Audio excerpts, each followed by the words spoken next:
महाराष्ट्रातल्या आज म्हटलं सावंतवाडीतली आज म्हणून मला विचारतोय, सावंतवाडीतली शाळा आणि गोव्यातली शाळा जी आहेत ना प्रायमरी सेक्शन ती कशी काय आहे? बेसिक काय डिफरन्स आहे त्याच्यामध्ये? बेसिक डिफरन्स आहे म्हणजे इथे जे मुलं ऍक्च्युली लेख लिहितात किंवा जास्त वाचतात ना त्यांचं माइंड खूप शार्प असतो. हो. तुमच्या ह्याच्यावरती काय विचार आहे किंवा कसं तो शार्प करावा? हो असेल नक्कीच तर. कारण वाचताना झालेलंच आहे. कोणच तुमचं कौतुक करायला जात नाही. एक 10-15 लोक असतील ती म्हणतील तू छान करतेस. हो पुन्हा तुम्ही मल्टीटास्किंग असायला हवंय. म्हणजे मी फक्त एवढंच करण्याने होणार नाही, त्याच्या भोवती बाकीच्या गोष्टी लागतात, तर ते तुम्ही शिकायची तुमची क्षमता हवी.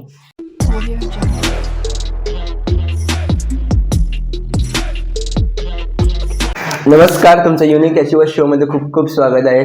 तुमचे वय एवढं असून सुद्धा तुम्ही खूपशी कार्य हातात घेतली आहेत, खूपशी कार्य तुम्ही करतात. तेव्हा तुम्ही एक सिरीज पण चालवली होती, महिलांची वेगवेगळी चर्चा केली होती. तुमचा एवढा मोठा प्रवास आहे, विविध तुम्ही लेख पण लिहिले आहेत. एवढा सगळा तुमचा प्रवास आहे, जी जर्नी आहे ती मला ऐकायची आहे. मला सुरुवातीपासून एक बालपण ऐकायचं आहे. कसं होतं बालपण तुमचं? नक्कीच. कौशल, आधी पहिले तुझे आभार मानते मी. तू माझा ह्या चॅनलसाठी विचार केलास आणि मला एक संधी दिलीस. आणि दर्शकांना माझा नमस्कार. मी सौ मंजिरी वाटवे. असं कुशलला वाटते तेवढं भरीव योगदान असेल की नाही ते तुम्ही ठरवा, पण मी एक माझी काही स्ट्रगल म्हणा काही म्हणा ते मी व्यक्त होते तुमच्यासमोर ह्या माध्यमातून. तर मुलगी झाल्यानंतर मी प्री प्रायमरी टीचरचा जो कोर्स केला होता आणि ती मध्ये नोकरी शिक्षिकेची सोडली आणि पूर्ण वेळ घरात होते. तुम्ही मुलगी झाल्यानंतर कोर्स केला होता? लग्न झाल्याबरोबर कोर्स ओके. केला होता. म्हणजे मी मूळची सावंतवाडीची आणि माझं मराठीमधून सगळं शिक्षण झालेलं आहे. तर गोव्यात आल्यानंतर पहिलं सगळीकडे इंग्लिश, म्हणजे असं म्हटलं ती गोव्यातलं मूल रडतं तेच इंग्लिशमधनं असं एक कन्सेप्ट आता चालू पडलेली आहे किंवा मी ऐकली. म्हणजे त्यावेळी एक असं होतं आणि आम्हाला सगळ्यांना ते एक इंग्लिशबद्दल एक फोबिया म्हणा किंवा एक असा मनात भीतीच असते. म्हणजे समजतं सगळं पण आम्ही जेवढं मराठीतून एक्सप्रेस होत तेवढं होत नाही. बरोबर. तर ती एक मनात भीती होती. त्याच्यामुळे मग कॉलेज संपल्यानंतर लग्न ठरलं, गोव्यात दिली, ते सगळं झालं. आणि मग सासूबाई म्हणायचे काहीतरी कर, एवढं शिक्षणाचं हे वाया घालवू नको तुझं शिक्षण. आणि सासूबाईंच्या प्रोत्साहनामुळे मी प्री प्रायमरी, खूप सपोर्ट होता. आई माझ्या खूप, म्हणजे मी त्यांना आईच म्हणते. सासूबाईंनी एवढी माया लावली की माझ्या आईला मी गावाच्या नावानं हाक मारते, म्हणजे मुलीला सांगताना, आणि माझ्या आईनं मी आई म्हणायची. एवढ्या आई माझ्या खूप प्रोत्साहन होत्या आणि त्यांच्याच पाठिंब्यामुळे मी जनशिक्षणचा जो कोर्स होता तो पूर्ण केला 3 महिन्याचा. आणि नंतर लगेचच मला विद्याप्रबोधिनीत नोकरी पण मिळाली. तर नोकरी आणि मग घर बांधत होतो आम्ही त्यावेळी. ते असं सगळं आमचं त्यावेळी सुरू होतं. आणि नंतर त्यावेळीच गरोदर पण राहिले आणि मग त्रास होत होता म्हणून नंतर मी नोकरी ती सोडली. तर त्या शिक्षणानंतर आणि मुलीकडे सगळं बघायचं, मिस्टरांची नाईट ड्युटी वगैरे ते सगळं सांभाळता मग म्हटलं आता पूर्ण वेळ घरच बघायचं, असं म्हणजे फॅमिली प्रायोरिटी होती माझी. आणि आताही तीच आहे. पुढच्या अनुभवावरून तुम्हाला कळेल की फॅमिली मला किती इम्पॉर्टंट आहे ती. नंतर तो कोर्स केला आणि नंतर शिक्षकीची नोकरी केली, ते सगळं झालं. मग मध्ये थोडे लेख लिहित राहिले आणि एका चॅनलकडून मला मग तू छान बोलतेस, तुझं प्रश्न छान विचारते. लेखची तुम्हाला कल्पना कुठून आली सुरुवातीला? लेखची कल्पना असंच एका मैत्रिणीने फोन केला मला की अगं आमच्या पेपरमध्ये सदर सुरू होते, आठवणी साडीवर वगैरे, म्हणजे जे कुठचीही स्त्री लिहू शकते, मनातले जे विषय आहेत ते, आणि तुझं मराठी बरं आहे म्हणतेस तर लिही, असं झालं. आणि मग तिनं आठवणीतली साडी म्हणून म्हणजे असा एक लेख लिहिला मी आणि तिथून माझ्या लेखांना सुरुवात झाली. कॉलेजमध्ये असताना कविता वगैरे लिहित होते कॉलेज मासिकासाठी, पण मध्ये पूर्णपणे खंडच पडला होता. म्हणजे एक स्त्री जसं मुलगी म्हणजे मूल झाल्यानंतर आईपणात एवढी गुंतून उरते की तिला मग बाकी काहीच वाटत नाही की आपल्यासाठी आपण काय करावं. तर त्याच ह्याच्यातून मी गेले आणि नंतर मग ज्यावेळी अशी संधी मिळाली त्यावेळी मग मी तो लेख लिहायला घेतला आणि तो लेख लिहिल्यानंतर सगळ्यांना एवढा आवडला की लिहित राहा म्हणाले. आणि त्याच्यानंतर मग मी एक सदर पण चालवलं त्या पेपरसाठी, आठवणींचा हिंदोळा म्हणून असं. तर म्हणजे जी माझी लेखिका पहिली राहिली होती ती त्या संधीमुळे परत मला जाणवलं की मी लिहू शकते आणि एक नवीन ओळख मला मिळाली. त्याच्या अगोदर फक्त मी माझ्या मुलीची आई, सून असे भूमिका हे करत होते, पण माझं स्वतःच असं एक लेखिका म्हणून एक स्थान, मला नाव त्या पेपरमुळे मिळालं. आता मला एक सांगा, जेव्हा जेव्हा मूल छोटं असतं तेव्हा एखादा टाइमच भेटत नाही आईला, तुम्ही त्यावेळी लेख कसं लिहिलं? एखाद्या म्हणतात की बसायला पण टाइम भेटत नाही, लेख लिहिल्यामुळे विचार करून लिहावा लागतो. नाही, ते मुलगी माझी बऱ्यापैकी म्हणजे मी स्थिर स्थावर झाल्यानंतरच माझा स्वतःचा शोध मला लागला असं म्हणायला हरकत नाही. की मुलगी त्यावेळी 10वी झालेली होती ओके. तिची. म्हणजे नंतर ती सुरुवात केली. नंतर सुरुवात केली. म्हणजे तेच म्हणते की एक बाई ज्यावेळी आई होते त्यावेळी ती सगळं विसरून जाते आणि मूल ज्यावेळी स्थिरावतं त्यावेळी तिच्याकडे वेळ असतो आणि मग तो आपण कसा वापरावा ह्याच्यात असतानाच मला त्या पेपरची एक संधी मिळाली आणि त्याच्यातून मग आता हे जे काय सर्ग सुरू आहे, कार्य म्हणतात तसं तुमच्या भाषेत ते आहे. तर अशी माझी जर्नी की मराठीतून जे मी शिकले ते आता ह्या वयात मला तुमच्यासमोर आणायचं एक व्यासपीठ मिळालं. आता नंतर तुम्ही परत टीचिंग फील्डमध्ये गेलात. नाही, त्याच्यानं मुलगी झाल्यानंतर मी 6 महिन्याचा ब्रेक घेतला होता आणि नंतर मला परत म्हापशाला एक संधी मिळाली होती आणि त्यावेळी मग मी ते संध्याकाळची शाळा होती म्हणून मी तिथे परत एक 8 महिने काम केलं होतं लहान मुलांना शिकवायचं. म्हणजे अजूनही मला लहान मुलांना शिकवायला खूप आवडतं. त्यांच्यात म्हणजे त्यांच्यात मिसळताना मला स्वतःला विसरून जाते एवढं. म्हणजे मला कोणी म्हणे तू आता काय करू शकशील, तर ह्या सगळ्या ज्या संधी आलेल्या सोडून मी लहान मुलांना नक्कीच प्रथम स्थान देईन की मी मुलांना शिकवेन असं. तुम्ही ऍक्च्युली मुलांना कशाला तुम्ही प्रिफर केला? कारण एक तुम्हाला वरचे पण होते ना, पण तुम्ही वरचे कशाला नाही घेतले असं एक प्रश्न. कारण वरती मोठ्या मुलांना शिकवलं तर पगार पण जास्त आहे. त्यावेळी तो बरोबर आहे प्रश्न तुमचा. म्हणजे ते एक अनुभव सांगायला मला आवडेल. एक तर महाराष्ट्रातून आल्यामुळे इथे कुठचाही गव्हर्नमेंट जॉब वगैरे असेल तर त्याला 15 वर्ष रहिवासी हे लागत होता आणि त्याच्यानंतर मग ते शिकायचं आणि त्यावेळी एवढ्या आता तरी विद्याप्रबोधिनीसारख्या संस्था झाल्या ज्या तुम्हाला पावलावर शिक्षण देऊ शकतात, पण त्यावेळी एवढी हे नव्हती आणि तो पूर्ण दिवस कोर्स आणि 2 वर्ष आणि मग तो विचार करायचा आणि परत एवढं सगळी धावपळ करून येऊन आता खूप शिक्षण क्षेत्रात तुम्हाला संधी निर्माण झाल्या पण त्यावेळी एवढ्या नव्हत्या. त्यामुळे मग तो विचार माझा बारगळला की नको राहून दे. म्हणजे आहे सगळं आहे त्याच्यात राहूया. आणि मिस्टरही म्हणाले दगदग करून वगैरे, कारण ज्यावेळी माझ्या माहेरी ते आले होते त्यावेळी त्यांनी बघितलं की मी अर्धा तास चालून शिक्षणासाठी एवढी धडपड घेतलेली आहे. म्हणजे बालपण जर तुझं एवढं सगळं त्रासात गेलंय आणि तू जर मी जे कमवतोय त्याच्यात जर तू आनंदी राहणार असशील तर नको त्रास करू असं. एक थोडक्यात सांगा मला, बालपण तुमचं कसं गेलं? म्हणजे कुठल्या शाळेत गेलं, कसं काय गेलं? बालपण मी मूळची ओटवण्याची, तर गावातच गेलं बालपण. माझे बाबा मिलिटरीमध्ये होते आणि भाऊ वगैरे जन्म झाल्यानंतर ते आपल्या घरी परत आले मिलिटरी सोडून. आणि नंतर मग बाबांनी खूप कष्ट केले. मिलिटरीची पेन्शन वगैरे त्यावेळी तसं काही नव्हतं. तर मग बाबांनी जेवण म्हणजे रांगपी म्हणतात ते केलं, बागायती केली आणि आम्हाला तिन्ही मुलांना खूप छान शिकवलं. तर त्यावेळी आता वाहन सुविधा खूप झालेल्या आहेत. त्यावेळी आम्ही आमच्या घरापासून अर्धा तास चालत यायचो आणि त्यावेळी आम्हाला 6ची गाडी असायची, सकाळी 6ची कॉलेजला जायला. आणि शाळा महाराष्ट्रात सगळीकडे 10च्या आहे. आणि एक गाडी चुकली ते झाले, एक गाडी चुकली त्यानंतर 8ची. पण त्यावेळी कॉलेज सुरू झालेलं असायचं. म्हणजे 8ची गाडी आमची 9 9:30ला ज्यावेळी कॉलेजकडे पोहोचणार त्यावेळी जाण्यात काय, कारण 8 ते 12 कॉलेज असायचं आणि शाळा असायची 10 ते 5:30. त्याच्यामुळे त्या बसच्या म्हणजे गाडीच्या टायमिंगवर आमचं सगळं पुढचं असायचं. त्यामुळे असं सगळा त्रास घेऊन ती गाडी चुकवायची नाही त्याच्यासाठी आधी लवकर यायचं. आणि गावातली आमची शेती बागायती असं सगळं असल्यामुळे आईला थोडा हातभार, त्यामुळे घराकडचं सगळं आवरून असं सगळं. तर किती वाजता उठायचं? सकाळी 4 वाजता? 5 5:30ला असायचं. म्हणजे प्रायमरी शाळेत प्राथमिक शाळेत वगैरे जात असताना बाबांनी काढून दिलेलं म्हशींचं दूध आम्ही एका कॅनमध्ये घेऊन ते डेअरीवर घालायचो आणि मग 9 वाजता शाळेत जायचो.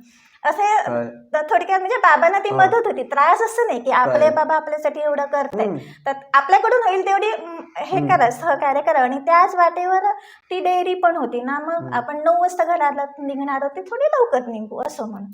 आता तुम्ही महाराष्ट्रातल्या आहात म्हटलं, सावंतवाडीतले आहात म्हणून मला विचारतोय, सावंतवाडीतली शाळा आणि गोव्यातली शाळा जी आहेत ना प्रायमरी सेक्शन्स, ती कशी काय आहे? बेसिक काय डिफरन्स आहे त्याच्यामध्ये? बेसिक डिफरन्स आहे म्हणजे इथे मुलं आई बाबा त्यांना पहिल्यापासून प्रिपेअर करतात, तुला शाळेत वगैरे जायचं आहे असं आहे. त्याच्यामुळे मुलांशी सांभाळून घेणं, त्यांच्यात मिसळणं खूप सोपं पडतं. पण आणि लवकर शाळा असल्यामुळे 9 ते 12 मुलं येतात अशी तयार होऊन. पण महाराष्ट्रात कशी आहे 10:30ची शाळा. आई बाबा म्हणजे तिकडे सगळं शेतीवर आणि बागायतीवर कामावर काबाड कष्ट करण्यावर तो सगळा पालक अवलंबून असल्यामुळे त्यांचं मुलांकडे तेवढं म्हणजे मुलाला शाळेत पाठवायची एवढीच भूमिका त्यावेळी होती. आता सगळीकडे चित्र होय. बदललंय. म्हणजे गोव्यासारखंच आता सगळीकडे पालकही सुशिक्षित झालेले आहेत. आमच्या तिकडे इंग्लिश मिडियमच्या शाळा झालेल्या आहेत. पालक आपल्या गाडीनं नेऊन सोडतात. शक्य नसेल तर ते इकडे बस आहे तशी बस अरेंज करतात आणि असंच आहे. आताचं चित्र खूप नाही, बदललंय. पण असं पण म्हणतात ना की महाराष्ट्रातली मुलं खूप कष्टाळू असतात, ते तिथून हो, इकडे नक्कीच. कामाला इथून इकडे येतात गोव्यामध्ये, हो, इकडे काम हो, करतात. हो. म्हणून म्हटलं की कसं काय असतं एन्व्हायरमेंट. म्हणजे त्यांना ते बाळकडू कष्ट करायचं आणि आपण काहीतरी करायचं आहे हे त्यांना बाळकडू मिळालेलं आहे. त्यामुळे ते भविष्यातही कुठच्याही कामाला ते असं हे करत नाहीत, मागे सरत नाही. आपल्याला हे करायचं आहे त्याच्यासाठी कष्ट करायची त्यांची तयारी ही ह्या कष्टकरी आई बाबांमुळेच त्यांच्यात येतं, म्हणून ते बाळकडू असं. आणि ऍक्च्युली आमच्या गोव्यातल्या मुलांना म्हणतात की गोव्याची मुलं कशाला होऊ शकत नाही तसं कष्टाळू असे अति खूप. लाड हा असं माझं मत आहे. हा. शेवटी मी असं म्हणेन आई बाबा आपल्या मुलासाठी सगळं करतात आणि त्यांची भूमिका असते की मी कष्ट करून काढले, मला एखादी वस्तू मिळाली नाहीये आणि माझ्या मुलाने सुखात राहावं ही आई बाबांची जेवढी इच्छा असते. पण आपण त्यांना पंगू बनवतो. म्हणजे मी तुला सगळं हातात आणून देतोय, मग त्या मुलाला लहानपणापासून कष्ट करायची सवय राहत नाही आणि ज्यावेळी तो मोठा झाल्यानंतर ते मूल आपल्या भविष्याच्या म्हणजे नोकरी धंद्यानिमित्त कुठे जायचं असेल तर ते मग तिथे ऍडजस्ट होऊ शकत नाही. मग ते होमसिक होतं किंवा मग तब्येतीवर परिणाम होतो. काही असे जे आहे ना ते मग ते मागे फिरतं. म्हणजे मला सगळं कष्टानं मिळालंय पण माझ्या मुलाला चांगलं मिळावं ही जी पालकांची भूमिका कितीही बरी असली तर ती मुलांच्या दृष्टीने चुकीची आहे. म्हणजे त्यांना थोडं वळण आपण शिस्तीचा बडगा देऊन लावायला हवे, ते त्यांच्या भवितव्याचं असं माझं मत आहे. आणि एकदा एक तुम्हाला मी सांगतो, मी पण असं थोडं बघितलं आहे आणि इथल्या लोकांची इंटरव्ह्यू घेतात त्यातनं एक माझा एक्झाम्पल आहे माझ्याकडे की माझी महाराष्ट्राची मुलं असतात ना ती लहानपणापासूनच एक आई बाबाबरोबर काम करतात, शेती असू दे किंवा त्यांचे काय बिझनेस असू दे काय पण असू दे हा. तेव्हापासून जातात. हा. स्कूल कॉलेज सगळं मेंटेन करतात, ते पण करतात. हो हो आणि गोव्यातली मुलं मोस्टली बघितली आता एन्व्हायरमेंट थोडं चेंज झालं आहे. हा. बट नॉर्मली बघितलं तर एक मास्टर्स होईपर्यंत, ग्रॅज्युएशन पण नाही मास्टर्स होईपर्यंत म्हटलं ऑलमोस्ट एक 25 वयापर्यंत सुद्धा एक आई बाबावरती डिपेंड असतं, फक्त अभ्यास आणि नंतर बाकी आपली कामं जी आहे ती. सो ह्याच्यामुळे नंतर म्हणतात की बाबा मला जॉब भेटत नाही, मी काय करू, सगळं प्रॉब्लेम होतो. सो बेसिक काय आहे की म्हटलं कुठे चुकतं गोव्यातली पेरेंट्स, त्यांनी लाड करायला पाहिजे, त्यांना शिकता शिकता कामाला पाठवायला पाहिजे, सवय लावायला पाहिजे. कारण असं म्हणतात की फक्त अभ्यासावर कॉन्सन्ट्रेट कर, पण आता तर एन्व्हायरमेंट उरला नाही. नाही. तू विचारतोस ते बरोबर आहे, पण अभ्यासही महत्त्वाचा आहे. कारण त्यांनी जर मुलांच्या दृष्टीनं घ्यायला हवे, आपल्या इच्छा त्यांच्यावर थोपवायच्या नाहीत. म्हणजे माझ्याच मुलीचं उदाहरण देईन. आम्ही घरात दोघंही लेखक, माझ्या मिस्टर एका पेपरात काम करत आहेत, त्यांची 11 पुस्तकं, म्हणजे एक लेखक साहित्य वातावरण आमच्याकडे आहे. तर सहज तिच्याकडे तसं बघितलं जात असेल किंवा मी आता मिस्टरांच्या सहवासाने लिहायला शिकले जे काही थोडंफार आहे ते. पण तिला टीचिंग प्रोफेशनमध्ये यायचं आहे. तर मुलांचा कल कुठे आहे तो बघून त्यानुसार त्यांना घडवावं असं माझं मत आहे. एक 10वी-12वी झाल्यानंतर, कारण 10वी-12वी मॅटर करतं, त्या मार्कावर तुम्हाला तुमचं कॉलेज कुठचं मिळणार तेही ठरतं. तर ते मार्क मिळाल्यानंतर उगाच मला त्याला डॉक्टर इंजिनियर करायचं आहे म्हणून कमी मार्क मिळाले आणि तिथे पाठवायचं, ते मुलाला जायचं नाही आहे. तर तसं करू नका. त्या मुलांची आवड बघा, मग त्याच्यानंतर ते मूल आपल्या स्वतःचं ध्येय गाठायचं म्हणून काबाड कष्ट किंवा काही त्रास असेल तर ते स्वतः समजून घेईल, करेल आणि मग ते भविष्यात मागे पडणार नाही. कारण त्याची आवड त्याला जपासायची आणि आताच्या मुलांना तो सेन्स आहे की मला हे करायचं आहे आणि मी ह्याच्यासाठी सगळं देणार आहे. आता बेसिक पेरेंटिंग टिप्स काय माहिती असल्या पाहिजे प्रत्येक पॅरेंट्सला तुमच्या मुलांची आवड ओळखा. आवड ओळखायला हो, पाहिजे. आणि समजा एखाद्या मुलाला, म्हणजे सगळ्याच मुलांना आपल्याला आवड, एखाद्या मुलाकडे 4-5 स्किल असतात, तर मग तुम्ही आताच भवितव्यात त्याच्या स्कोप आहे का ते बघून मग सगळीकडे तू जा, पण तुझं करिअर म्हणून हे ठरव आणि आवड म्हणून ह्या तुझ्या गोष्टी ठरव. अशी सांगड घालायला मुलांना शिकवायला हवं आणि ते पालक चांगल्या प्रकारे समजावू शकतात. आणि समजा तुम्हाला समजत नसेल तर आता समुपदेशन वगैरे आहे. म्हणजे एखादी गोष्ट काय होतं, आई बाबा सांगतात तेव्हा मुलांना पटत नाही, पण तीच गोष्ट दुसऱ्याने सांगितली, अरे त्याला माझं कौतुक आहे, हे मजेत आहे, मला माहितीच नसतं, ते मुलांवर जास्त परिणाम करतं. आणि मग आपल्याला हवं ते आपल्याला परिणाम शेवटी मिळतोय. आपल्या मुलाचं चांगलं होणं हेच आपल्याला हवं असतं. मग ते मी सांगून नसून दे किंवा तू सांगून नसून दे, बरोबर. मुलाने ते ध्येय गाठावं. आता हे मला एक सांगा, आता जी तुम्ही इंटरव्ह्यूज घेतली, जी मुलाखती घेतली, हो. त्यातून जो प्रवास कुठून सुरुवात झाला? अचानक म्हटलं तुम्ही लेखक म्हणून तुम्ही लेख हो. लिहिले होते, हो. नंतर हा कसा प्रवास कनेक्ट झाला? हा प्रवास म्हणजे असंच जी माझ्या मैत्रिणीने मला लेखासाठी लेखिका माझ्यातली शोधून काढली. तीच मैत्रीण मला एकदा म्हणाली की तू एक मंगळागौरीचा कार्यक्रम करशील का असं. तर हो म्हटलं, एक नवीन अनुभव घेऊन बघूया. आणि घरातून कायमच मला पाठिंबा मिळत आलेला आहे. मुलगी तर म्हणते कर तू, जमेल तुला, असं तिचा कायम मला पाठिंबा असतोच. तर करते म्हटलं. आणि माझ्याच नातेवाईकांकडे ती मंगळागौर होती, त्यामुळे नवीन हे असलं तरी तिथे वातावरण ओळखीचं होतं, त्यामुळे मला ते बरं केलं म्हणजे करायला तो प्रोग्राम. तर आम्ही तो केला, खूप जणांना आवडलाही. आणि नंतर मग म्हटलं असं जर मी करते तर एका चॅनलला ओळख होती, तर तिथे मग मी म्हटलं हे नवरात्रात एक कार्यक्रम आपण करून बघूया इंटरव्ह्यूचा, म्हणजे मुलाखती घ्यायचा. तर मी त्या सगळ्या बायकांना, म्हणजे मी त्यांना पावलांना, स्त्री शक्तीची पावलं असं नाव दिलं होतं. तर ते स्त्री शक्तीच्या पावलांना शोधलं, त्यांचा इंटरव्ह्यू वगैरे घेतला, तो चॅनलला केला आणि खूप छान झाला तो. म्हणजे एक कीर्तनकार करणारी आहे, एक पीटी टीचर आहे, एक तर भटक्या गाई गुरांना सांभाळते. म्हणजे मला पण माहित नव्हतं समाजात अशा वावरणाऱ्या स्त्रिया आहेत. गायनं सांभाळतं. हो, म्हणजे रस्त्यावर जे भटक्या गाई गुरं जखमी होतात ॲक्सिडेंटने, तर त्या प्राण्यांना ती आपल्या घरी घेऊन जाते, त्यांना बरं करते. आणि त्या बाईची कहाणी ऐकून मला म्हणजे असं वाटलं की अरे किती हे आहे, आणि अशा कोणालाच माहिती ऍक्च्युली नाही असली व्यक्तिमत्व गोव्यात आहे. असं व्यक्तिमत्व गोव्यात आहे. आणि ती आपला संसार मुलं बाळ सांभाळून करते. म्हणजे मी तिच्यापुढे खूप लहान आहे असं वाटलं मला. म्हणजे मला त्या इंटरव्ह्यूमुळे एक नवीन लोकही भेटली, जी चांगली आहे, जी प्रभाव पाडतात एक ह्याच्यावर अशी. तर त्या बाईचं काम खूप कौतुकास्पद आहे. असं एक पोलिओ झालेली बाई आहे, ती स्वतः म्हणजे आपण म्हणतो आपण हातीपायी धड आहोत, पण मला हे करायचंच नाहीये. तर आताच्या पिढीला ते एक खूप आहे, तुम्हाला सगळं मिळतंय पण तुम्ही मनाने पंगू झाला. आणि ती शरीराने पंगू असून, असं मी म्हणणं तिचं हे आहे, पण एक ते कळावं त्याची ती तीव्रता म्हणून सांगते. तर ती स्वतः एक आपलं दुकान चालवते आणि स्वावलंबी झाली आहे. आता ऍक्च्युली पंगूचा अर्थ डिटेल्समध्ये आम्हाला समजून सांगा, कारण मी परत 2-3दा शब्द पंगू म्हणजे परावलंबित्व, आपण दुसऱ्यावर अवलंबून असणं. मग ते मानसिकदृष्ट्या, शारीरिकदृष्ट्या, आर्थिकदृष्ट्या कुठच्याही, म्हणजे मूल नेहमी आई बाबांवर अवलंबून असतो. म्हणजे ते एक प्रकारे आहे, पण ते स्वावलंबी होण्यापाठीमागे त्याला तसं मार्ग निवडून द्यायचा. कधीतरी त्याने स्वावलंबी बनायला हवंय. तर परावलंबित्व म्हणजे पंगू. मग आता तिला जर पोलिओ झालाय तर तिला पांगळेपणा आलाय ना, एक हे आलंय तिच्यात, पूर्णपणे धडधाकट नाहीये, म्हणून तो पंगू. म्हणजे पंगू हा शब्द स्थितीनुसार बदलतोय, जसा ह्याच्यानुसार शरीरात काहीतरी कमी असेल तर ते पंगूपणा आला, पांगळेपणा आला. आणि आपण तुला काहीतरी सांगतोय आणि तुझी जर समजून घ्यायची तर ती मानसिक पंगू अवस्था आहे तुझी, की कळत नाहीये तुला ती, असं म्हणजे मेंटली हे म्हणतात ते, असं एबनॉर्मल मुलं कशी म्हणतात तशा टाईपची. आता ऍक्च्युअली मला परत मी पाठीमागे घेऊन जाईल. तुम्ही अजूनपर्यंत किती लेख लिहिलाय टोटल ओव्हरऑल अंदाजे? टोटल 6 महिने एक सेदर लिहिलं, त्याच्यानंतर मध्ये असे हे लेख लिहिलेत. आणि आता तुझ्या व्यासपीठावरून सांगते की त्याचं एक पुस्तकही मी काढायचा विचार करते. ते ललित लेख आहे, त्याचं ई बुक काढणार आहे आणि हार्ड कॉपी काढायचा एक विचार आहे, त्या दृष्टीनं कामही सुरू आहे.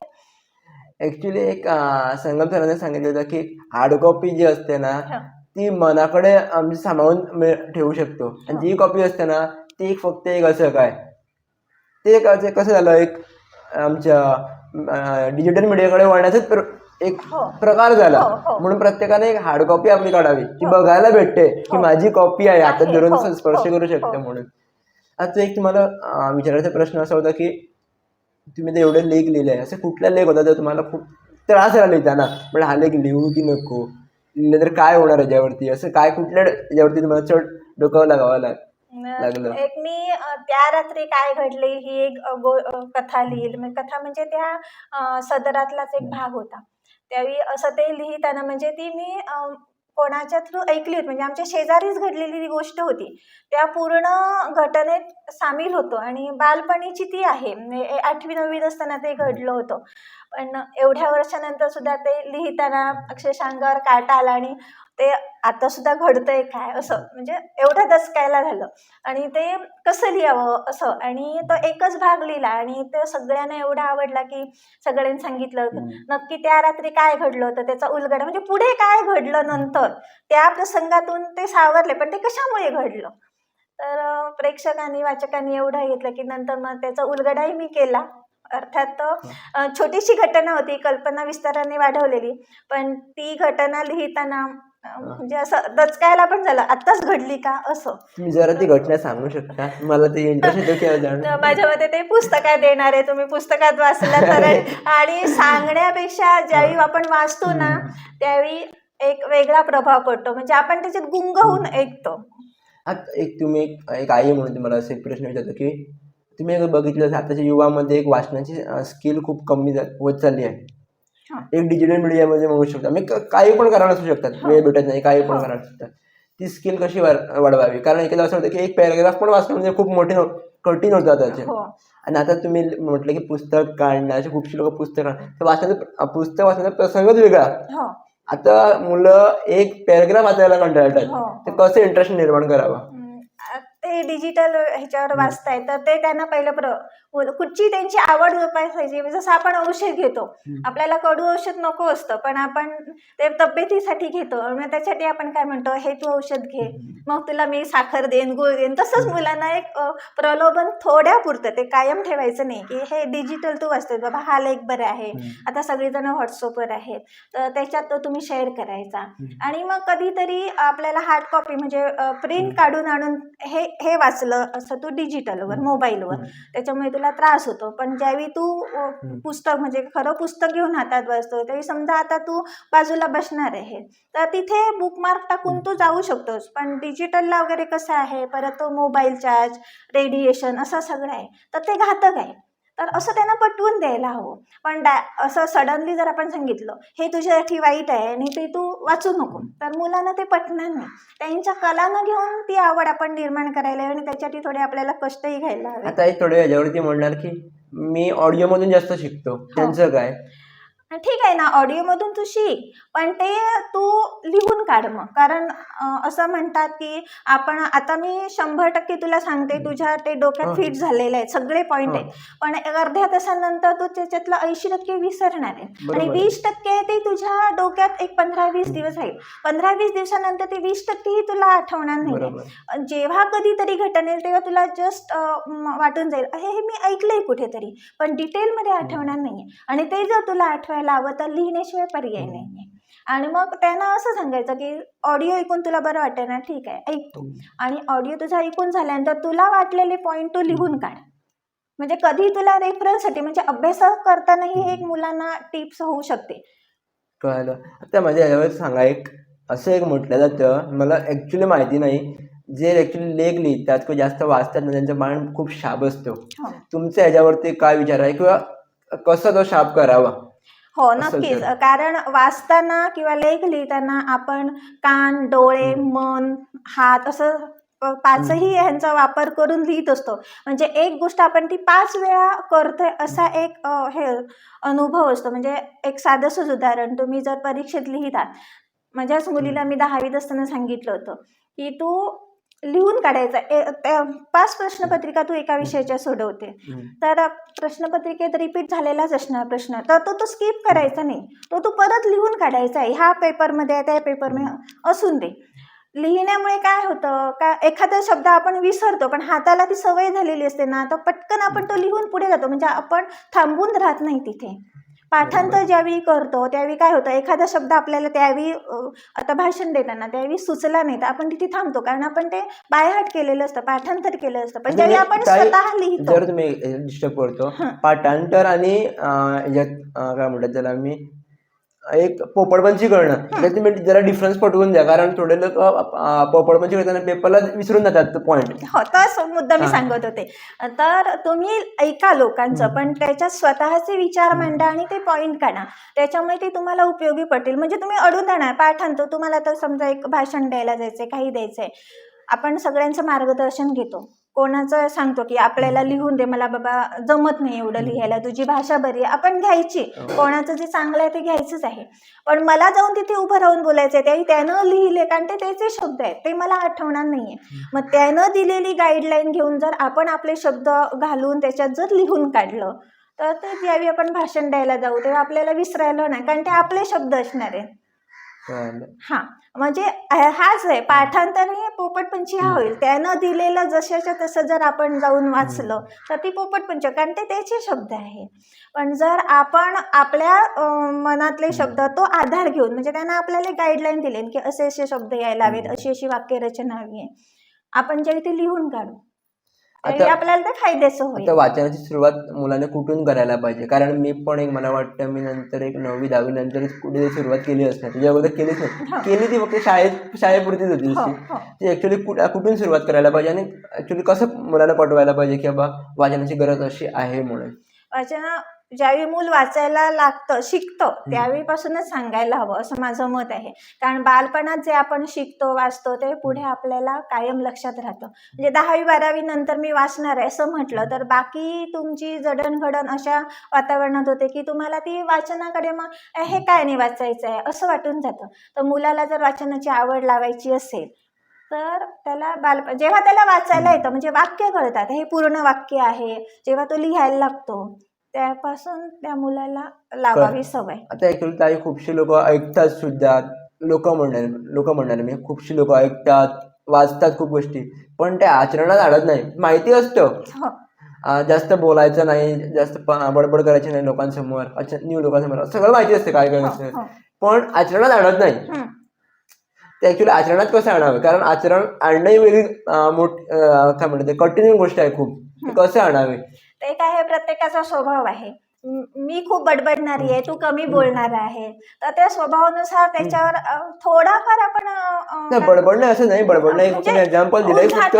कुठली पण गोष्ट आचरणात गोष्ट ती काय, आपला प्रत्येकाचा स्वभाव, व्यक्ती तितक्या प्रकृतीचा स्वभावानुसार आपण वागत असतो. किती आपण जरी आपल्याला कंट्रोल केलं की इथे आपल्याला ही गोष्ट करायची नाहीये, असं खूप वेळा म्हटलं की वेळीच थांबायला शिकलं पाहिजे, वेळीच बोलता आलं पाहिजे, असं जे काय आहे त्या पुस्तकी हे झालं. पण ते अनुभवाने आणि अनुभव घेत घेत आपण आणू शकतो त्याच्यावर आचरणात, असं मला वाटतं. की असं ठरवून नाही की आता तू थांबायला हवं, असं नाही. आपल्याला जसे अनुभव येतील तसं आपण घडत जातो. मग ते लहान मूल असलं तर त्याला थांबवायचं नाही, ते बोलून दे, त्याच्यातून त्याचा विकास होणार आहे.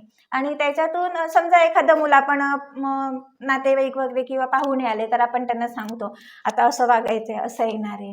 म्हणजे आपण एक त्याचं उद्या तो पुढे वक्ता होणार असेल किंवा काही समजा एक मुलाखतकार होणार असेल काही, तर त्याचे ते गुण आहेत ते आपल्याला त्या समोर कळतात आणि आपण त्या दृष्टीने त्याचा विकास घडवू शकतो. आणि आपण जर म्हटलं की थोडक्यात रोबोट सारखं अमुकच करायचं आहे तुला, असं जर आपण सांगतो ते नाही, मुलांना त्यांच्या पद्धतीनं घडू द्या असं मी म्हणेन. आता एक जर माझ्यासारखं कोणी जर असला सायकोमॅटिक, तर तुम्हाला असं म्हणणार की कशाला वाचायला पाहिजे, कशाला ऐकायला पाहिजे. आता ChatGPT वर मी सगळं टाईप केलं तर मला भेटतं. तर मला ऍक्च्युली ChatGPT आहे, गुगल आहे, सगळं असताना आम्ही कशाला वाचायला आणि शिकायला पाहिजे? सगळं आम्हाला एक क्लिकवर भेटतं. जर फॉर एक्झाम्पल आम्हाला पाहिजे की बाबा एक बेस्ट लेखक कसा व्हावा, तर कशाला बुका वाचायला पाहिजे त्या लेखकशी? ChatGPT वर जाणार, त्या दिवशी बघणार किंवा वाचणार आणि सोडून देणार. पण ऍक्च्युली कशाला वाचायला पाहिजे? आता सगळं माध्यम इझी झालं आहे ना. त्या इझीचं ते इझीच आहे, जसं ते लवकर येतं तसेच लवकर निघून जातं. तुम्हाला जर कायमचं लक्षात ठेवायचं असेल तर ते वाचण्याशिवाय पर्याय नाहीये. आणि ChatGPT वगैरे काय आहे, ते 10 लोकांना 10, म्हणजे ते मर्यादित आहे. पण लेखकांनी लिहिलेली पुस्तकं आहेत ती उगाच नाहीये, त्यांचे वेगवेगळे, प्रत्येकाची लिहायची शैली वेगळी आहे, शब्द त्यानं वेगवेगळे वापरलेले आहे. ChatGPT तुम्हाला जे फीड केलेलं आहे तेवढंच देणार आहे, त्याच्यात वेगळे पण दिसणार नाही. म्हणजे 100 लोकांनी जर ChatGPT वरून काही तुम्हाला प्रबंध, काही निबंध सादर केला तर तेवढ्याच लोकांना दिसणार. पण जर तुम्ही 100 लेखकांची पुस्तकं वाचली तर खरं त्याच्यात वेगळे पण दिसणार आहे. खरे लेखक कसे ओळखायचे, कारण आता खूप लेखक असे झाले आहे ते कॉपी पेस्ट करणार. फॉर एक्झाम्पल म्हणतो की चॅट जीपीटी गुगल यूज करून थोडं आपलं डोकं यूज केलं तर एक चांगला लेख लिहू शकतो आणि ओरिजिनल लेखकापेक्षा चांगला लेख लिहू शकतो चॅट जीपीटी गुगल यूज करून हा. थोडं डोकं लढवलं तर. हो. तर ऍक्च्युली खऱ्या लेखकाला कसं ओळखायचं, ती हा प्रश्न मी प्रत्येक लेखकाला करतोच, कारण माहिती असायला पाहिजे आम्हाला. खरा लेखक कसा ओळखायचा, भाषेवरून ओळखायचा. आता तुम्ही जर एवढ्या डिजिटल मीडियामध्ये चॅट जीपीटी सगळं यूज करता तर तुम्हाला ते माहिती आहे ते सगळीकडून छोटी छोटी वाक्य घेऊन तयार केलेलं आहे. आणि जो खरा लेखक असतो तो आपलं लिहिलेलं असतो, त्यामुळे वाचता वाचता तुम्हाला येऊन जाईल. असं कुठेही नाहीये की हा म्हणजे खरा लेखक, हे मुद्दे असतील तरच तो खरा लेखक, असं नाही. खरं म्हणजे कसं असतं ना, एक थोड्या जण असतं मार्केटमध्ये आपलं नाव करण्यासाठीच फक्त येतो. ते प्रत्येक फील्डमध्ये आहे, असं लेखनातच आहे असं नाही, प्रत्येक क्षेत्रात ते आहेच. बाजारीकरण कळलं. झाल्यामुळे आपला मुद्दा पटवून द्यायचा. तर ते शेवटी वाचकांनी ठरवावं की कळलं. आणि त्यांना तेवढी कुवत असते, क्षमता असते त्यांच्याकडे की हे कुठून तरी गोळा करून लिहिलेलं आहे आणि हे खरं आहे. एवढी वाचक तेवढे सुज्ञ असतात. आणि एका मुद्द्यावरती मला जरा डिस्कस करायचं होतं. तुम्ही जरा बघितलं असेल, आमची सोशल मीडिया तुम्ही यूज करता, तुम्ही बघितलं असेल, आम्ही यूट्यूब काय पण ओपन केल्यानंतर आम्हाला जास्त हायलाईट होतं न्यूज चॅनल. एक न्यूज चॅनल आणि एक स्पिरिच्युअलिटी, हे दोन गोष्टी खूप हायलाईट होणार आहे. पण फॉर एक्झाम्पल आम्ही गोव्याचा डेटा घेतला आम्ही, तर ऑलमोस्ट एक रफली मी म्हणतो 15 लाख एक गोव्याची लोकसंख्या आहे. 15 लाखली एक 50,000 पॉलिटिक्समध्ये असणार, 50,000.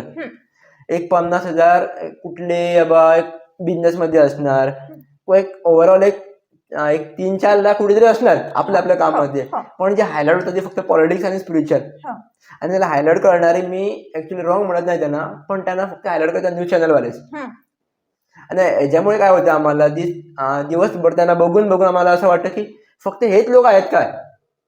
बरोबर. पण जेव्हा आम्ही डेटा बघतो तेव्हा मला कळतं की बाकी एवढे जर 4 लोक फॉर एक्झाम्पल त्या ह्याच्यावर आहे, तर बाकीचे लोक काय करतात, काहीतरी करत असणार, ती कशाला हायलाईट होत नाही असं डोक्यात येतं. सो आम्हाला त्या लोकांकडे पोहोचायचं असेल, ते बाकीच्या लोकांकडे ऑलमोस्ट एक 8 लाख झाले फिगर राव, तर त्यांच्याकडे मी कसं पोहोचायचं, कारण ते खूप महत्वाचे आहे आणि याच्यावरती कोण बोलत पण नाही आणि कुठे येत पण नाही. त्यासाठी तुझं चॅनल आहे, चांगलं व्यासपीठ आहे असं मी म्हणेन की ते तू समाजासाठी करावं. म्हणजे तुझ्याकडे जेवढी लोक येतील त्यांना असं व्यासपीठ द्यावं की त्यांचं जे प्रभुत्व आहे, मार्गदर्शन आहे, ते समाजाला उपयोगी पडणार आहे. आणि तुझा जो चॅनल आहे तो एक चांगलं काम करतोय असं मी म्हणेन.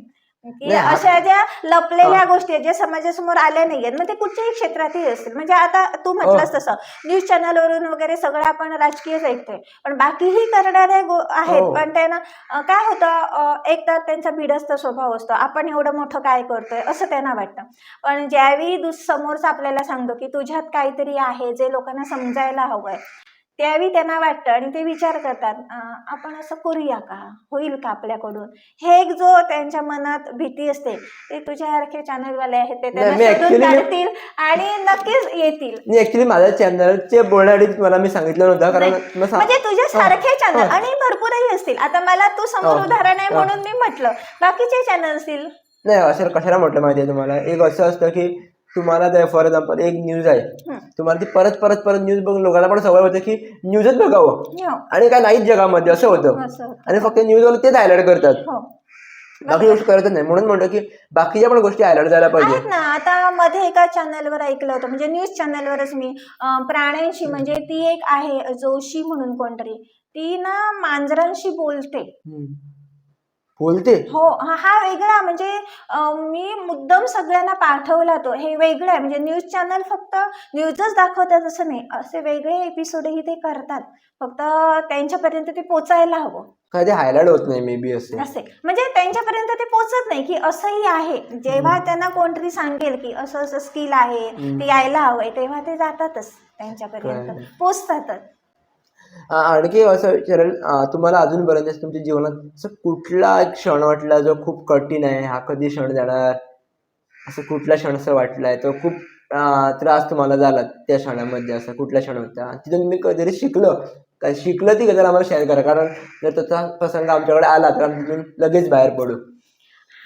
प्रसंग जाण्यास नाही, देवाच्या कृपाने सगळ्यांच्या शुभेच्छांनी असं कधी झालं नाही की ही घटना लवकर विसरायला हवी वगैरे, असं नाही. पण मी एक माझा अनुभव सांगेन की आपण आता टी व्हीवर बघतो की कुठच्याही वयात आपण काही शिकू शकतो, काही शकतो. तर आता मला ह्या वयात मिळालेली जी संधी होती, म्हणजे मी नवदुर्गाचा जो कार्यक्रम केला त्याच्यानंतर मला तिथे बातम्या करायचं म्हणजे न्यूज अँकरिंगचं एक काम मिळालं. आणि आताची सगळी टेक्नॉलॉजी आहे ती शिकणं, ह्या म्हणजे एवढ्या सगळ्या गॅप नंतर मला ती कठीण गेली, पण मी शिकले थोडीफार.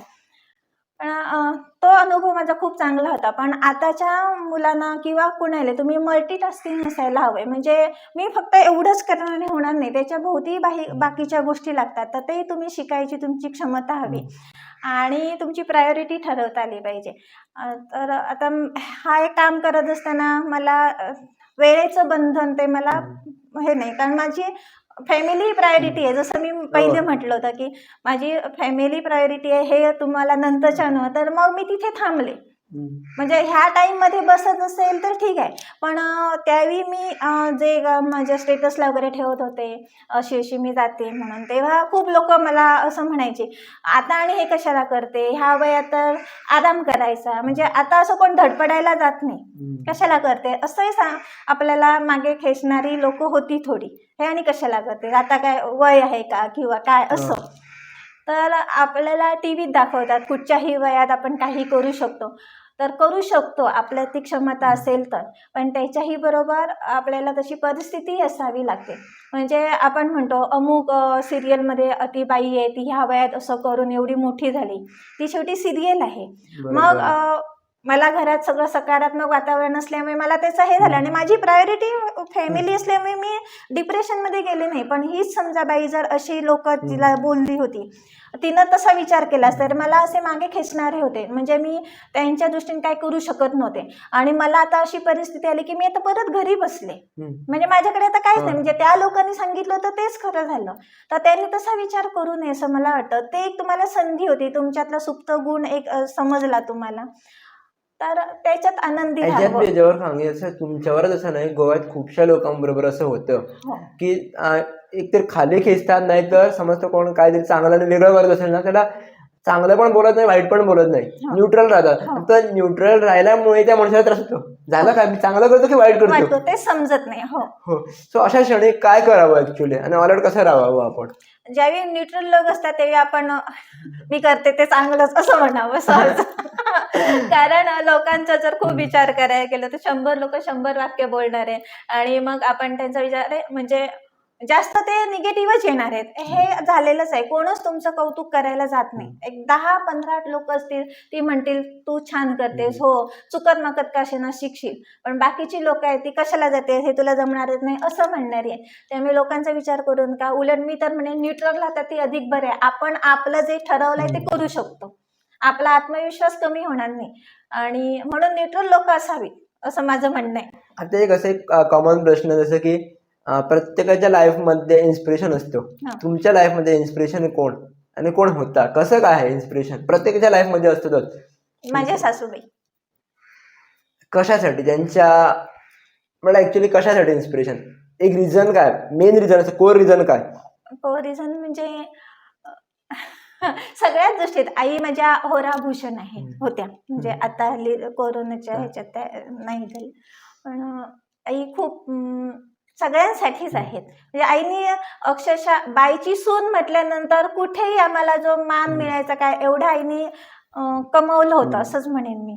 तर त्यांच्यासारखं व्हायला नक्कीच आवडेल. म्हणजे ज्योतिष होतं म्हणून असेल असं नाही, पण आईंचा एकंदरीत सगळाच स्वभाव लोकांना समजून घ्यायचा. म्हणजे तुझ्यातलं बरं ते लक्षात ठेवायचं, त्या दृष्टीने तुला प्रोत्साहन द्यायचं असं असेल. आणि कधीच त्या अशा वयाच्या 8व्या वर्षापासून त्या ज्योतिषात आवड त्यांना निर्माण होती. तर त्या शिकत गेल्या आणि त्यांनी शेवटपर्यंत ते हे केलं. म्हणजे दुसऱ्या स्वतःचं स्थान त्यांनी निर्माण केलं. आणि सासूबाईंकडे बघून मला असं वाटायचं, आणि आई कायम म्हणायच्या की काहीतरी कर असं. आणखी एक असं सांगा, असं एक खूप जण म्हणतात आणि कॉमन प्रश्न असा आहे की संगत त्या माणसाला घडवते किंवा बिघडते. तुमची संगत अशी काय आहे, किंवा तुमचे असे 4 मित्र कोण जे तुम्हाला इकडेपर्यंत घेऊन आले? माझं प्रवासात. कुटुंब आणि अर्थातच संगम भाऊजी हम्म. ते आहेतच, आणि कुटुंबातली सगळी व्यक्ती, आणि मेन म्हणजे सासूबाई आणि माझे बाबा. संग माझ्या बाबांचा माझ्यावर खूप हे आहे, प्रभाव आहे. म्हणजे बाबांचा एक गुण माझ्यात आलाय, जर मला पटलं नाही ना तर मी सांगते, आणि मी तडजोड करत नाही. मला ही गोष्ट करायची आणि ह्याच पद्धतीने करायची आहे, त्याच्यात मी कुठेही तडजोड करणार नाही. तुला ती मान्य नसेल ठीक आहे, मी थांबते इथे. हा जो माझ्यावर बाबांचा प्रभाव आहे. तर माझ्या बाबा एक तुमचे बाबा मिलिटरीमध्ये होते म्हणून असं एक विचारायचं असं एक होतं, कारण माझं असं एक जे कोण देशासाठी लढतात ना त्यांच्यावर एक एक मन एक वेगळंच असतं.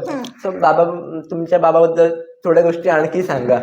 कसा होता स्वभाव बेसिकली, कारण जे मिलिटरीमध्ये असतात ते एक तर स्ट्रिक्ट खूप असतात, डिसिप्लिन मध्ये असतात. हो. जे करायचं म्हणजे करायचं हो. हे मला माहिती, पण तुमचे ऍक्च्युअली बाबा कसे काय होते? माझे बाबा तसेच मिलिटरीमध्ये असल्यामुळे कायम कडक इस्त्रीचे कपडे वगैरे सगळं, ती जी शिस्तप्रिय माणूस म्हणून शिस्तप्रिय.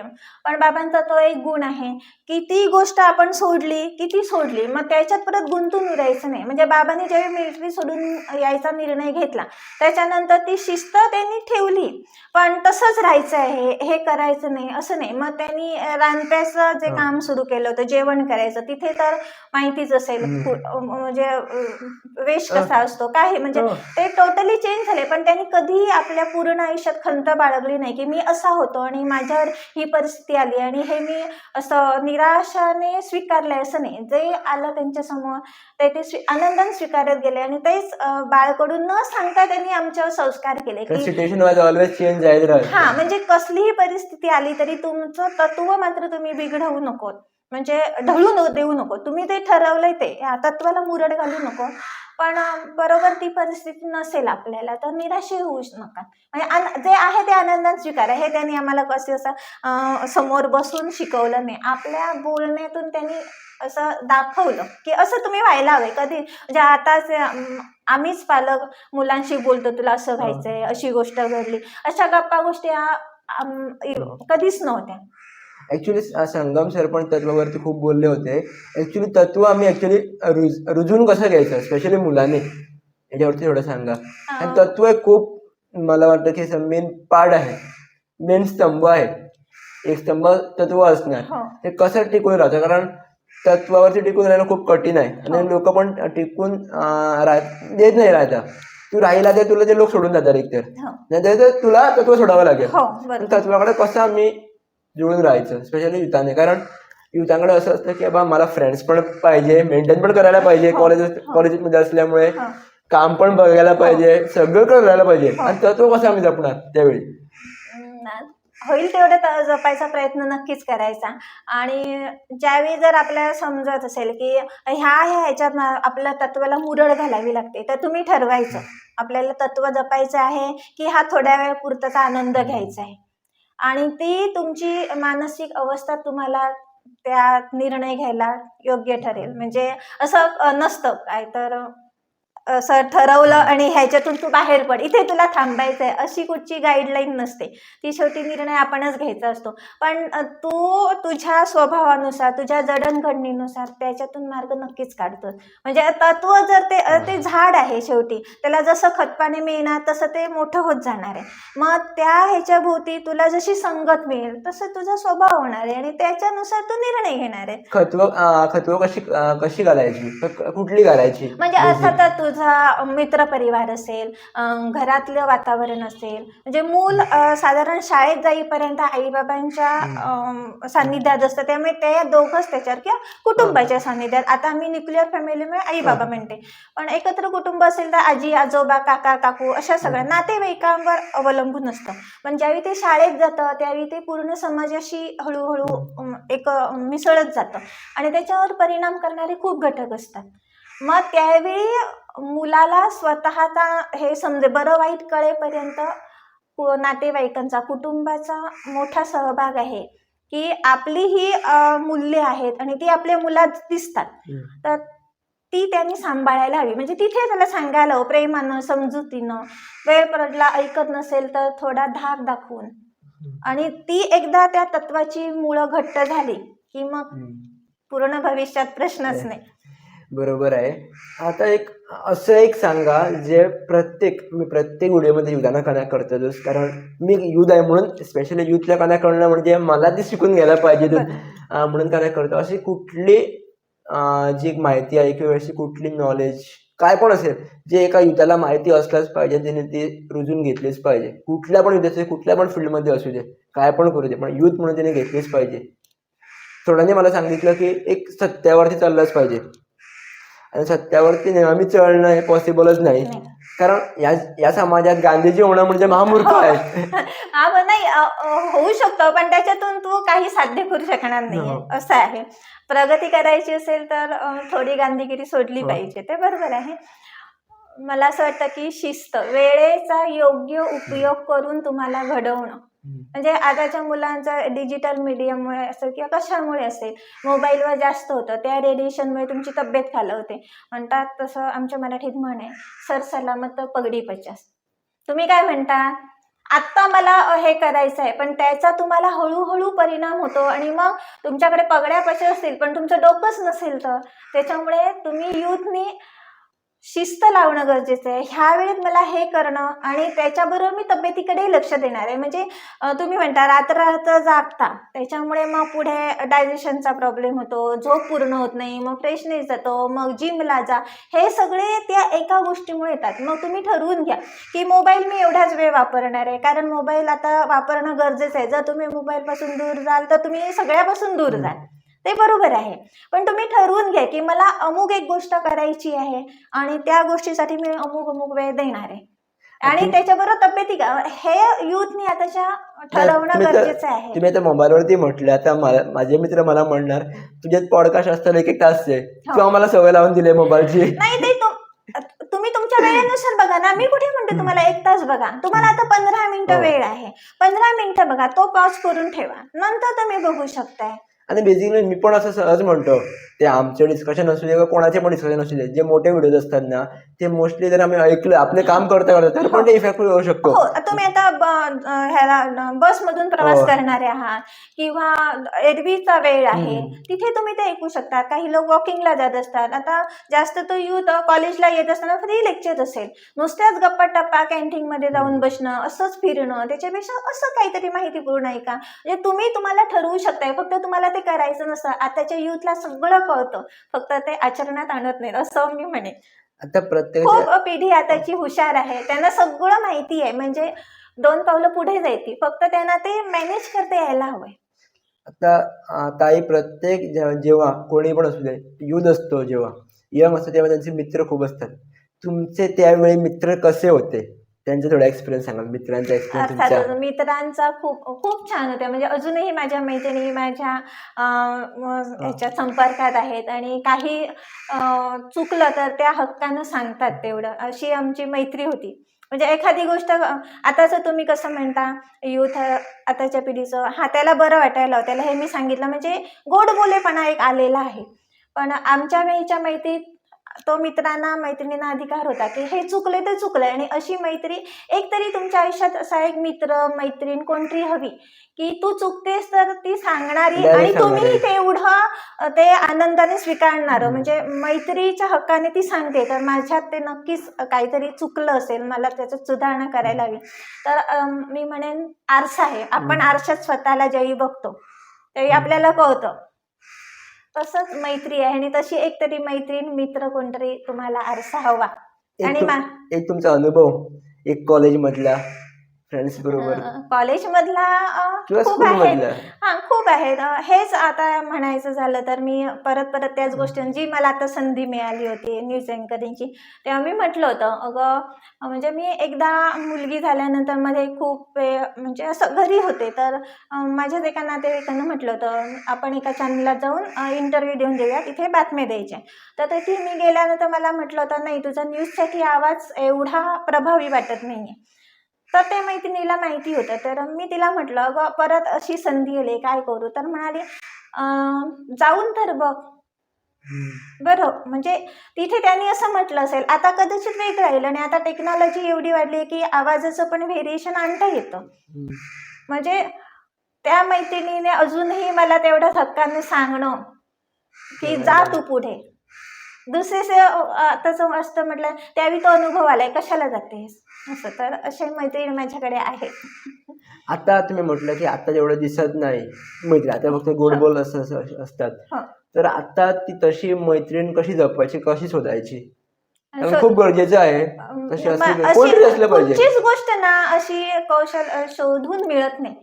जी गोष्ट तुझ्याकडे येणार आहे ना ती येणार आहे आणि ती जाणार आहे ती जाणार आहे. तू कुठचं जसं धरून ठेवू नको की आता मला हे सांभाळून ठेवायचंच नाही. जे तुझ्याकडे आलंय ते तू त्याच्यातलं बरं घे. मैत्रीण असो, काही असो, परिस्थिती असो, नोकरी, संधी असो, काही बेसिकली हा क्षण जगायचा जो हा आहे क्षण तो. जगायचा. म्हणजे आता मी म्हटलं मला समजा ही गोष्ट तुझ्यातली आवडली नाही आणि मी जर तुला सांगितलं हे बरोबर नाहीये, तर आपली मैत्री तुटेल का? नाही. जर समोरच्याला ती पटली, त्याला जर तुझी मैत्री हवी असेल तर ती राहील. जर नाही, पण तू तुझ्या ह्याने सांगू नको. तुला त्याचं बरं झालेलं हवंय ना. तू त्याच्या वाईटसाठी सांगत नाहीये. त्याला दुसऱ्यानं कोणी नावं ठेवलेली आपल्याला जर सहन होणार नसेल, आपला मित्र एवढा चांगला झालेला आपल्याला बघायचा असेल, तर त्याच्यात समजा काहीतरी बोलतानाच असेल, वागताना असेल, काही असेल, लिखाणातली गोष्ट काही, तर इथे तू चुकलीस. हे जर आपण जेवढ्या हक्कानं सांगतो, तेवढ्या त्या हक्कानं जर त्यानं घेतलं नाही, तर ती तेवढी तुमची निर्मळ मैत्री नाहीये. म्हणजे तो बरोबर. असं ओळखायचं. म्हणजे दोन्हीकडून आहे. एकानं म्हणजे मी फक्त ओढत जायचं आहे आणि त्यानं सोडत जायचं आहे असं नाही. दोघांनी ते एकमेकांशी सांभाळून घ्यायचंय. आणि अशा कुठच्या गोष्टी अशा शोधून मिळत नाही. ज्या आहेत त्या आपल्याकडे येतात, ज्या नाहीत त्या नाहीत. नाही ताई, असं मी कुठेतरी एक लेख वाचला होता की मैत्री असते ती वटवृक्षासारखी असली पाहिजे. 100 वर्ष तुमची टिकली पाहिजे. तुम्ही असू दे किंवा नसू दे, तुमच्या आठवणी टिकल्या पाहिजे. हे ऍक्च्युली कसं करायचं म्हणजे मी म्हटलं की मला पण असं व्हायचं आहे, पण कसं कळलं नाही. वाचलं मी खरं, पण कुठल्या अँगलने तिने लिहिलं होतं ते मला पटलं. म्हणून मला जपता आठवण आली ती, म्हणून मला ते विचारलं. असं नाही, असं कुठे हे नाहीये ठराविक की ते एक त्यांनी उदाहरण दिलंय. म्हणजे वटवृक्षासारखी तुम्ही मैत्री जपायचा प्रयत्न करा, पण वटवृक्षालाही पारंब्या येत आहेत, त्या जमिनीतून जात आहेत, काही वेळा लोक त्या तोडतायत. म्हणजे वटवृक्ष नाही, तसं तुम्ही सांभाळायचा प्रयत्न करा. तुम्ही वटवृक्ष व्हा. तुमच्याकडे येणारे लोक जे आहे तुमच्या सावलीत रमतील, थोडा वेळ जातील, पारंब्यासारखे. तुम्ही वटवृक्ष व्हायचं सोडू नका आणि असं शोध घ्यायला जाऊ नका की मला वटवृक्ष व्हायचंय, ह्या पारंब्या यायच्या. जशा वडाला आपोआप येतात तसे मित्र मैत्रीण माणसं तुमच्या आयुष्यात येतील. मला ती फक्त क्वालिटी डेव्हलप करा. क्वालिटी डेव्हलप करा. म्हणजे तुम्ही आहात तसे राहा. ज्यांना पटेल ते तुमच्याकडे राहतील, नाही पटणार ते जातील. पण असं म्हणू नको की मला वटवृक्ष व्हायचंय आणि मी असा खुजलेला वटवृक्ष झालो, मला तर मोठा, असं नाही. जसा मी आहे तसा आहे. असं कुठचीही गोष्ट ही हवी आहे ती शोधूया जाऊया म्हणून होत नाही. शोध कुठचा घ्यायचा? आपल्या स्वतःचा. आणि तुम्ही स्वतःचा घ्यायचा म्हटला की ते ऍक्च्युली कसा घ्यायचा, याच्यावरती परत प्रश्न करेन मी. माझ्यात जे काय बरं आहे ते शोधायचं. सर कसं म्हटलं, बेसिकली झालं सेल्फ अनालायझिंग. ते आपल्यालाच कळतं. काही वेळा लोक सांगतात, काही वेळा आपले जवळची माणसं सांगतात, काही वेळा परिस्थिती सांगते. असं एका ह्या पॉइंटला आता मला माझ्या स्वत्वाचा शोध लागलाय आणि मी अशी आहे असं नसतं. ते कळालं. ते कोणी लिहून देत नाही आणि कोणी सांगत. म्हणजे कुठे असं हे नाहीये की ठरवलेलं नाहीये अमुक वयात तू गेल्यानंतर तुला सत्वाचा शोध लागणार आहे, अमुक नंतर, असं नाहीये. परिस्थितीनुसार काही वेळा तू खूप लवकर येतो, काही जणांना वय झालं तरीही येत नाही. असं आहे. परिस्थितीवर थोड्या थोड्या गोष्टी अवलंबून असतात. तर तुम्ही फक्त चालत, मी असं म्हणेन, तुम्ही फक्त चालत राहा. जे मिळायचं आहे ते तुम्हाला मिळणार आहे, जे जायचं आहे ते जाणार आहे. काय तुम्ही असं कोणाला बघितलं असणारच की ट्रेडिशनलकडे आमची जी गोव्यातली मुलं आहे खूपशी वळायला लागली आणि थोडी वळत पण नाहीये. मी म्हणेन की जी थोडी वळत नाही त्यांनी पण ट्रेडिशनल आपण समजून घ्यायला पाहिजे किंवा ग्रहण करायला पाहिजे, थोडं तरी घ्यायला पाहिजे. किंवा स्पिरिच्युअलिटी म्हणा घ्यायला पाहिजे. यांच्याकडे कसं वळायचं म्हणा, किंवा कसं थोडं तरी जाणून घ्यायचं त्याच्याबद्दल. ते आताच्या युथला घरातूनच तेवढं मिळायला हवं. म्हणजे त्यांना पटत नाही, पण त्यांना त्या वेळेला बसवायला आणि त्याच्यासाठी आपण करायला. म्हणजे आपण सिरियल, आता मी घरात आहे तर मी सिरियलचं उदाहरण देईन. म्हणजे मी टीव्ही 7 वाजता सिरियल लावून बसले आणि जर मुलीला सांगितलं तू जाऊन देवाचं म्हण, दिवा लाव, ती म्हणणार आई सिरियल बघते आणि मला सांगते. म्हणजे मी त्यावेळी 7चं टायमिंग बंद, सिरियल म्हणजे बंद करून, मुलगी फोनवर असेल तर तिला बंद ठेव फोन आणि 10 मिनिटं देवाचं म्हणायला ये, एवढा आपणही त्रास घ्यायला हवाय. तेव्हाच मुलांमध्ये येणार आहे. जर आपण नुसतं आज्ञा म्हणजे सांगायचं आणि आपण आपल्याला हवं ते करायचं, तर मुलं तसंच करणार आहे आणि ते मनापासून करणार नाही. मग त्याला त्याच्यात आवड असली तरी याच्यातून काय होतंय असं आहे. म्हणजे माझ्या दीरानं एकदा माझ्या मुलीला 10वीत असताना सांगितलं होतं, आई रामरक्षा म्हण म्हणते ना, तर तू रामरक्षा म्हण. तर मुलीनं माझ्या विचारलं, मग रामरक्षा म्हटल्यानंतर मला त्याचा फायदा काय होईल? तेव्हा माझ्या दीरानं तिला समजावलं होतं, हे बघ, रामरक्षा म्हटली म्हणजे तुला काय राम येऊन कुठे तुला पाठिंबा देणार आहे किंवा तुला त्या मार्गातून बाहेर काढणार आहे असं नाही. पण आई समजा बोलते तर आई रामरक्षा म्हणायला सांगते, काय ती कटकट असं जे तू म्हणणार आहेस ते तुझं एक म्हण तिच्या समज. मग तू म्हटलीस नाही म्हणून आई तुला बोले, ते पुढचा प्रसंग टळला आणि तू असं म्हणूनच मग तुला नकळत तुला कळणार आहे की मन तुझं एवढं चांगलं घट्ट होणार आहे, सशक्त होणार आहे की तू आपणच निर्णय घेऊन मोकळी होणार आहेस. आणि ही कुठचीही गोष्ट अशी लगेच येत नाही, ती सातत्य असायला हवं. म्हणजे तू आता काय कर, आई सांगते म्हणून मला म्हणायचंय, देव असेल नसेल, रामरक्षा म्हणून मला फायदा होईल नाही असं म्हणू नको. जसा तू अभ्यास करतेस, पेपर लिहिणार आहे, मार्क मिळणार आहे, ते काय माझ्या हातात नाही. तसं आई सांगते म्हणून मला म्हणायचंय, एवढंच ठेव. आता ऍक्च्युली एक असं प्रश्न विचारायचा आहे, माझा म्हणून प्रश्न, या इंटरव्ह्यूसाठी तुमचा मेन इंटेन्शन काय होता? म्हणजे कशासाठी डिस्कशन व्हायला पाहिजे होतं, किंवा यातून लोकांनी एक अशी मेसेज, एक कुठली मेसेज यातून घ्यायला पाहिजे, अशी कुठली मेसेज आहे असं मी विचारेन एक प्रश्न. म्हणजे कसं असतं ना की आपण हे काम या कारणासाठी करतो. तर या तुमच्या डिस्कशनचा एक मुद्दा, असं मेन पॉईंट काय होता, कशाला व्हायला पाहिजे आणि यातून काय शिकायला पाहिजे आणि मला ही कुठली मेसेज आउट करायला पाहिजे, असं काय होतं मेन? आउट करायला पाहिजे असं म्हणण्यापेक्षा माझा एक अनुभव सांगितला मी, असं अशी सगळी जर्नी झाली म्हणून.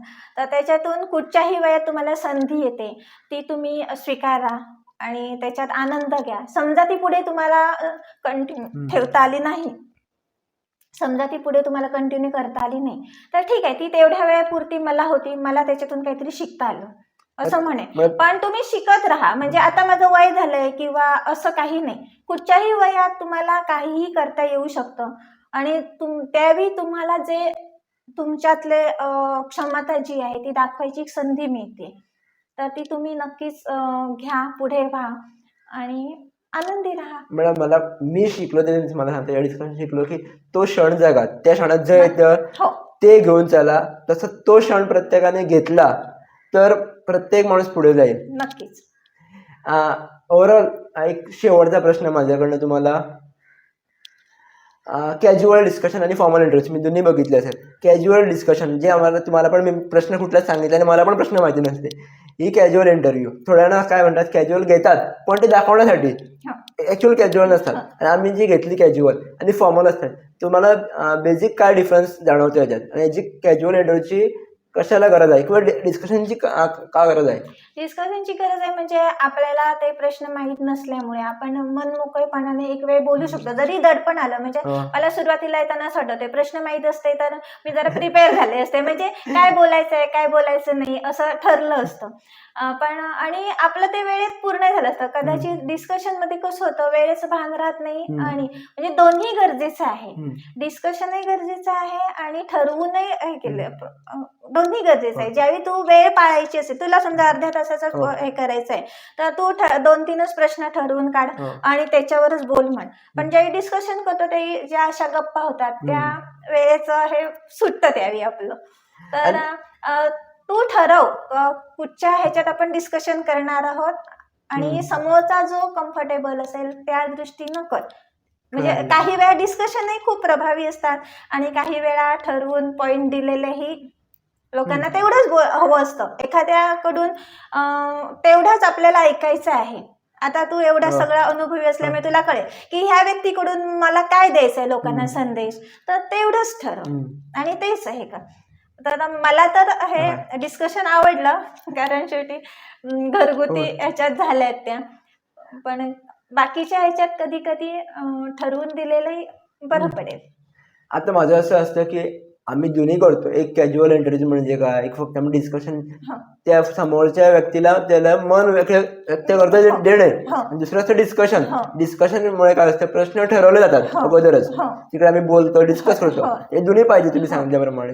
आणि मी असं म्हणेन, थोडे लोक येऊन इकडे डिस्कस करतात तुमच्यासारखे प्लॅटफॉर्मवर, थोडे जण करतच नाही. हा. मेन काय मुद्दा असतो, प्रत्येकानं आपला एक्सपिरियन्स शेअर करावा, हा. आपले मन व्यक्त करावे. हा. जेव्हा मी मनात सगळे गजरे ठेवतो तेव्हा कुठेतरी आम्हाला त्रास होतो, आणि त्याच्यामुळे आमचं माइंड स्ट्राईक डिस्टर्ब होतं, ते आम्हाला कळत नाही.